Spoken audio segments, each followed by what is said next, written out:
Hi, everyone. You've got questions and we've got answers. Welcome to another Bella Asks episode of the Ethicast.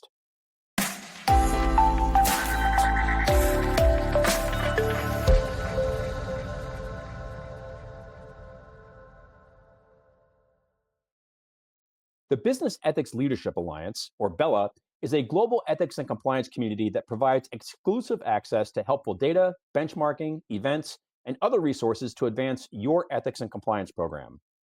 One of these resources is BELA's concierge service, in which members can submit any question at all regarding ethics and compliance, and our internal experts will provide an answer, plus helpful resources with more information.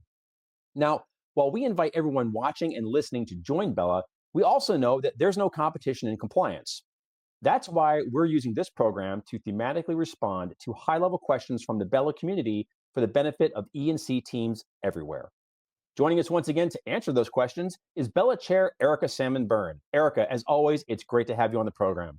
Bill, thank you so much for having me back. I am excited that our BELA members keep asking questions, so I have a reason to. Well, our next question is rather topical. It's an AI question, and it Mhm. reads, how should companies message around AI use and policy?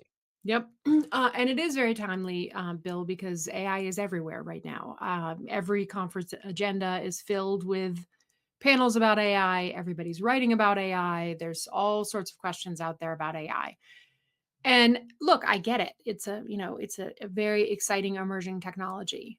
But the takeaway to me is, I would just like to remind our audience, you know how to do this, right? It's a people process control analysis. And so when it comes to messaging in particular, you want to use that messenger modality formula that you and I have talked about over the years, Bill, to say, okay, what is it exactly that I want my people to understand? Is it don't put confidential company information into the model? Is it don't use the enterprise license to the model to plan your personal vacation? Is it make sure that you proof what comes out of it before you just go ahead and pop it in a client email, right? Identify what the risk is and who presents you with that particular issue, and then target your communications accordingly, right? Yes, it feels, scary and overwhelming, and sort of existential, the potential risks and opportunities around AI. But when you really break it down, what you're talking to your employees about is how to use a new tool. And Mhm. we as compliance professionals know how to talk about how to use a new tool. And so, what a rollout looks like is basically exactly that. Who is using it? What's the risk they're presenting me with? And then how do I get the right message in front of my employees to be able to make sure that I've mitigated that risk?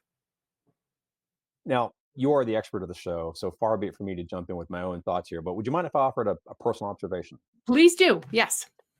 So, on the professional front, one of my great challenges with AI is a what I call a failure of imagination. I often struggle to understand how can I make use of this tool, not so much Mhm. how do I make use of the tool.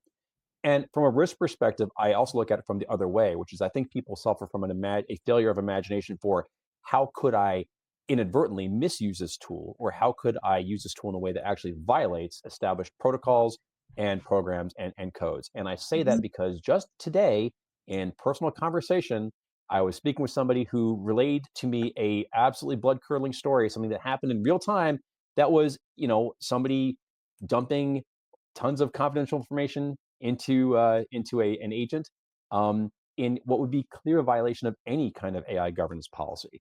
Yeah. Um, and it mentioned, and I think this person never even thought about it. That was the kind of the conversation. They couldn't even imagine that they might be violating a rule, a norm, or a best practice. So these things we talk about, they are not hypothetical. They are very, very real and very, very practical. And all the things you said are like really concrete things people should be implementing.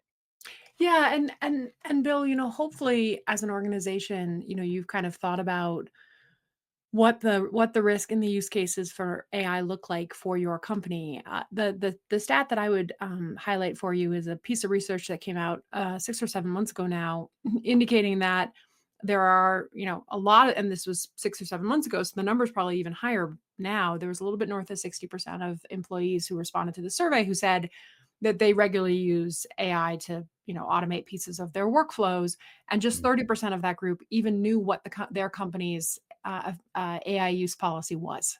And so again, like, not to be a little bit of a broken record here, Bill, but you and I talk about this all the time. It's people, right? It's people being people. Yeah.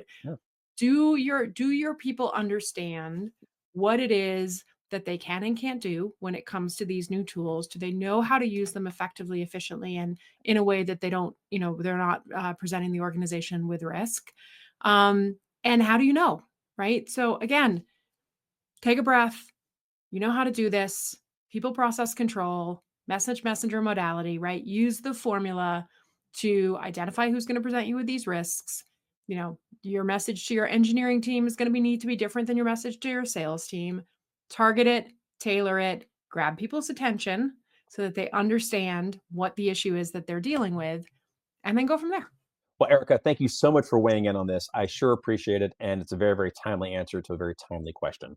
My pleasure, Bill. And to all those Bella members out there, keep the questions coming, okay? So I have a chance to come back and talk to my friend Bill.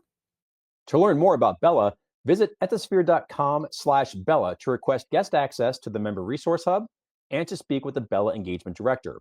If you have a question that you would like answered on this program, contact the BELA Concierge Service and we'll get to work on it for you. This has been another BELA Asks episode of the Ethicast. Thanks so much for joining us.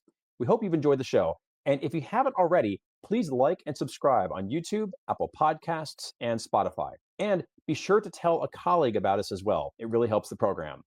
That's all for now. But until next time, remember, strong ethics is good business.